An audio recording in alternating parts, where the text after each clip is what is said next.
Yeah, well, one of those hormones that sends a powerful fat gain signal is cortisol. People have heard of cortisol before, the body's primary stress hormone. That's one that I started writing about and started researching almost 30 years ago. My first book about cortisol came out more than 20 years ago. So like back then it was really, really new stuff. Hardly anybody except in that specific area of research had ever heard of cortisol. Now it's kind of a mainstream thing. If you're stressed out, if you don't get 8 hours of sleep, if you're like actively dieting all the time, what we call restrained eating, you have high cortisol. And that cortisol is telling your brain that you're constantly hungry, and specifically hungry for carbohydrates, sweets, and junk food, and gummy bears, and that kind of stuff.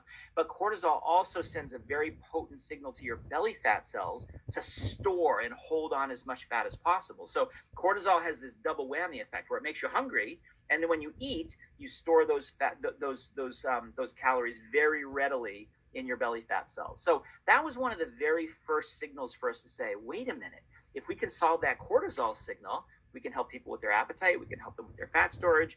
And it really led to this explosion of research in that area. And now we realize that a lot of those signals, some of them are coming from our stress response system, our adrenal glands, for example. Some of those signals are related to insulin and blood sugar control.